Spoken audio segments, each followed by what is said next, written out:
एक राजा के 7 बेटे और एक बेटी थी जो खुशी खुशी अपना जीवन बिता रहे थे।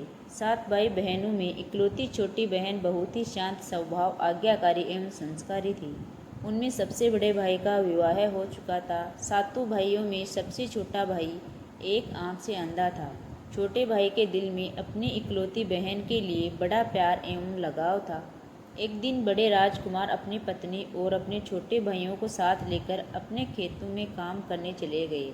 उस जमाने में खेती बाड़ी आपसी सहयोग से हुआ करते थे। सभी लोग खेतों में काम करने जाने से पहले अपनी छोटी बहन को खाना बनाने का आदेश देकर घर से निकलते हैं। 7 राजकुमार की बहन अकेले घर पर खुशी खुशी सबके लिए खाना बनाने के लिए जंगल से स्रोटी साग को तोड़कर लाती है और बड़े प्यार से स्रोटी साग की सब्जी बनाने से पहले बैठती है और साग को काटने लगती है। इसी दौरान वह अपनी उंगली भी काट बैठती है और रक्त की एक तेज धार निकलने लगती है, जिससे उसका पूरा हाथ खून खून हो जाता है। तब राजकुमारी सोचने लगती है कि क्या करूं? अगर घर के दीवार में खून को पोंछूंगी तो भैया लोग देख लेंगे और चिंता करेंगे, और यदि अपने कपड़े में पोंछूंगी तो भाभी खून लगा कपड़ा देकर महावारी समझकर खाना नहीं खाएगी। राजकुमारी इस डर से सब्जी पकाने वाला छाता साग में सारा खून को पोंछकर खून बहने से रोकती है। फिर इसी खून लगे साग को सब्जी बनाती है। जब उसके सारे भाई और भाभी अपने खेतों से लौटते हैं तो छोटी बहन हमेशा की तरह सभी के लिए साफ थाली में खाना और मिट्टी के लोटे में पीने के लिए पानी देती है और सभी एक साथ खाना खाने लगते हैं। पके हुए साग को खाकर खाने की जमकर तारीफ करते हैं और वे सब अपनी बहन से पूछते हैं कि बहन, तुम्हारे द्वारा बनाया हुआ यह साग बहुत बार खाए हैं, परंतु आज की बनी सब्जी का स्वाद बहुत ही अद्भुत लगा। बताओ ना कैसे और क्या मिलाकर इतना स्वादिष्ट सब्जी बनाई है। पहले तो राजकुमार डर के मारी सहम गई, कहीं भाइयों को पता न चल जाए कि मेरे हाथ की अंगुली कट गई। फिर वह थोड़ी सोचकर बोलती है कि कुछ नहीं भैया, जैसा हमेशा तरह सब्जी पकाती हूँ वैसे ही तो बनाई हूँ। राजकुमारी अगले दिन 7 भाइयों के अनुरोध पर फिर से एक बार वहीं छाता साग की सब्जी बनाती है, परंतु भाइयों को पिछले दिन के जैसा स्वाद नहीं मिलता। फिर ऐसा ही अनुरोध 3-4 बार हुआ, लेकिन खून लगे साग का स्वाद उनके मन मस्तिष्क से उतर ही नहीं रहा था। असलियत जानने की जिज्ञासावश 7 भाई और भाभी ने उससे उस दिन के खाना बनाने का तरीका जानने का जिद करने लगे। मजबूरन राजकुमारी ने सारी घटना बतानी पड़ी। सच्चाई मालूम होने पर 5वां भाई, जो बहुत ही लालची किस्म का था, उसने बाकी भाइयों से कहा कि बहन का खून इतना स्वादिष्ट लगा तो इसका मांस कितना स्वादिष्ट होगा। यह बोलकर सभी भाइयों के बीच चर्चा करने लगता है। सबसे छोटे भाई को छोड़कर बाकी भाइयों ने राजकुमारी को मारकर उसका मांस खाने को राजी हो गए थे। मांस खाने की सोचकर उन सभी के मुंह से लार टपकने लगता है। भाइयों के मन में स्वादिष्ट खाना खाने के लिए वे कितना लालची बन गए, इसका आभास राजकुमारी को हो गया कि किस प्रकार उसके भाई उसकी मांस को खाने की लालसा रखते हैं।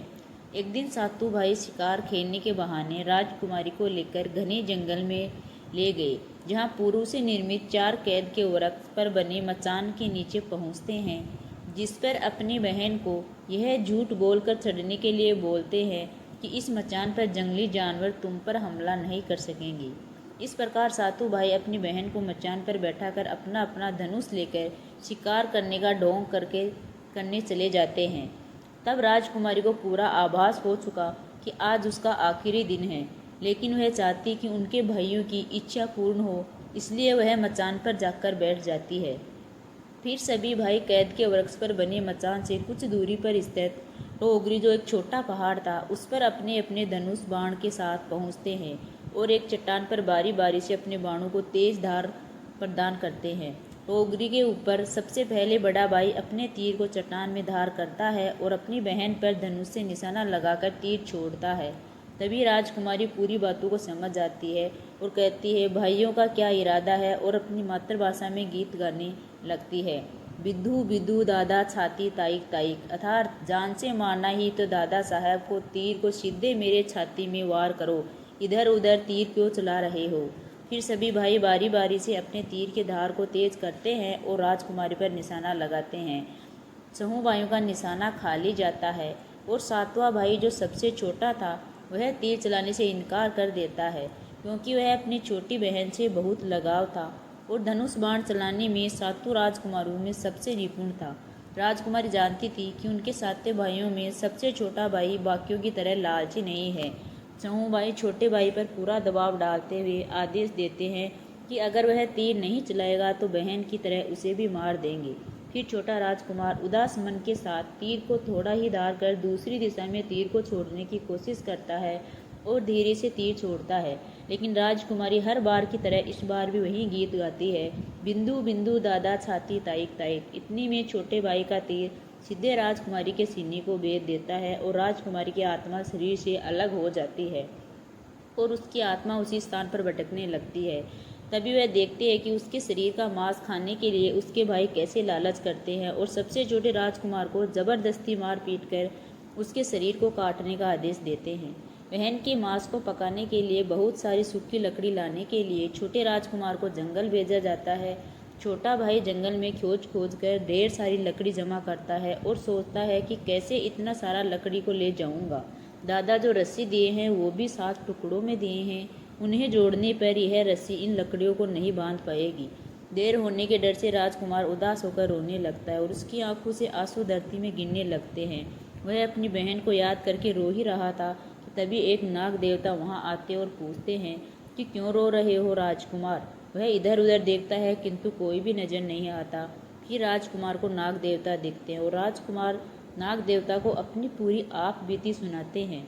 फिर नाग देवता उसे कहते हैं कि मैं लकड़ी में रस्सी की भांति लिपट जाता हूँ और तुम जैसे ही लकड़ी वहाँ रखोगे तो मैं धीरे से निकल जाऊँगा। और राजकुमार ऐसा ही करते हैं। सभी बड़े भाई यह देखकर चकित रह जाते हैं कि कैसे उनका छोटा भाई रस्सी के 7 टुकड़े होने के बावजूद भी जंगल से इतना सारा लकड़ी लेकर आता है। फिर वे लोग अपने छोटे भाई को पानी लाने के लिए एक घड़े में 7 छेद कर भेज देते हैं।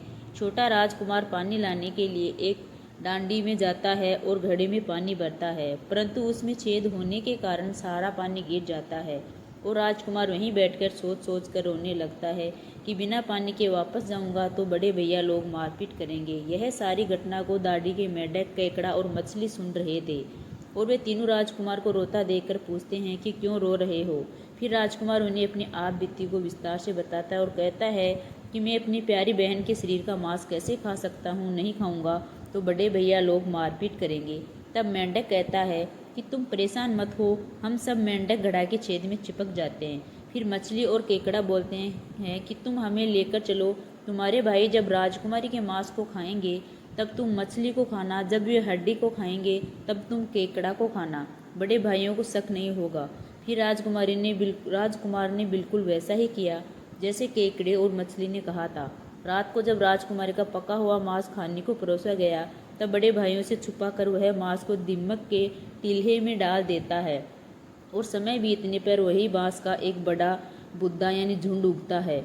इस घटना के वर्षों बाद एक भीख मांगने वाला जोगी उसी बांसोदा के पास से गुजर रहा था और वह सुंदर सुंदर बांस के बुद्धा को देखकर सोचता है कि अगर इतनी सुंदर बांस से केंद्रा बनाया जाए तो कितना सुरीला धुन निकलेगा। उसी क्षण बांस से आवाज आती है, ना काट काट रे जोगी, ई तो लागे भैया रोपल बांस। जोगी फिर भी बांस को काटता है।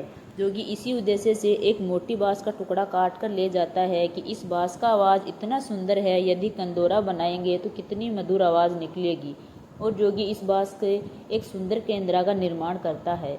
इस केंद्रा से इतनी मधुर ध्वनि निकलती है कि जोगी जहाँ जहाँ भी इसे बजाता है इसकी ध्वनि से लोग मंत्र मुग्ध हो जाते थे। एक दिन जोगी घूमते घूमते बड़े राजकुमार के घर पहुंचता है और अधिक धन के लालच में जोगी जोर जोर से केंद्रा बजाना शुरू करता है, परंतु इस बार केंद्रा का मीठा सुरीला स्वर कर्कश हो जाता है और जब भी जोगी कुछ नया धुन बजाने की कोशिश करता है बार बार एक ही धुन निकलता है, ना बाज रे केंद्रा, ई तो लगे मोर दुश्मन कर घर। बार बार यही धुन निकलने पर बड़ा राजकुमार मार पीट कर जोगी को अपने घर से भगा देता है। ऐसे ही घूमते घूमते जोगी हर भाई के घर जाता है, लेकिन हर बार की बाती वही धुन, ना बाज रे केंद्रा, ई तो लागे मोर दुश्मन कर बजाता। यह धुन सारे भाई जोगी की डांट कर उसको भगा देते हैं। सबसे अंत में जोगी छोटे राजकुमार के घर पहुंचता है। छोटे भाई के घर के आंगन में प्रवेश करते ही केंद्रा खुद ही बजने लगता है। जोर जोर से बाज रे केंद्रा, ये तो लगो मोर छोटे भैया कर घर। बड़ा ही मधुर मीठे स्वर का धुन सुनकर छोटा राजकुमार चंद्राकर को मोहित हो जाता है और यह धुन सुनकर छोटे राजकुमार से रहा नहीं गया और जोगी से केंद्रा की मुँह मांगी सोने की मोहर देकर उसे खरीद लेता है तथा जोगी को अच्छे से मेहमान नवाजी कर अच्छे से विदा कर देता है। धीरे धीरे समय बीतता है और छोटे राजकुमार अपने काम में कुछ दिनों के लिए बाहर जाते हैं। जब वापस लौटता है तो देखता है कि उसका कमरा बहुत सुंदर ढंग से सजा हुआ है और घर के सारे बर्तन अच्छे तरीके से रखे हुए हैं। तब छोटा राजकुमार सोचता है कि हमेशा मेरे कमरे की साफ सफाई घर के नौकर करते हैं, लेकिन कभी भी इतना सुंदर सजाया नहीं गया। फिर राजकुमार अपने नौकरों से पूछता है कि मेरे कमरे को इतना सुंदर किसने सजाया। नौकरों के मना करने पर राजकुमार सोचते हैं शायद कोई भाभी आई होगी और मेरे कमरे को सजाकर गई होगी। जब भी राजकुमार घर से बाहर काम के लिए जाते यही घटना हर बार देखने को मिलती और लगातार होने के कारण राजकुमार के मन में जानने की जिज्ञासा उमड़ने लगी कि आखिर मेरे घर को इतने सुंदर ढंग से कौन सजावट करता है। वह अपने भाइयों तथा भाभियों से भी पूछता है और वे लोग भी सजावट करने की बात से साफ मना कर देते हैं। एक दिन राजकुमार सच्चाई पता लगाने के लिए किसी काम का बहाना कर बाहर जा रहे हैं बोलकर निकलते हैं और छुपकर पुनः वापस आकर अपने कमरे में रखे खजूर के गोल मोड़े हुए चटाई के अंदर छुप जाते हैं। कुछ समय इंतजार के बाद राजकुमार देखते हैं कि एक खूबसूरत सी लड़की केंद्रा से निकलकर कमरे के अंदर आती है और सारे कमरे की साफ सफाई कर वापस उसी केंद्रा में समा जाती है। यह देख राजकुमार की आंखें खुली की खुली रह जाती हैं, क्योंकि उस लड़की की शक्ल राजकुमार की छोटी बहन के जैसी होती है। राजकुमार अगले दिन फिर से एक बार उसी प्रकार छुप जाते हैं और जैसे ही वह सुंदर लड़की पूरे कमरे की साफ सफाई का काम खत्म कर वापस केंद्रा में जाने वाली होती है, तब छोटे राजकुमार उस लड़की का हाथ पकड़ लेते हैं और तुरंत केंद्रा को जला देते हैं, जिसके बाद वह लड़की हमेशा के लिए मानव रूप में परिवर्तन हो जाती है और दोनों भाई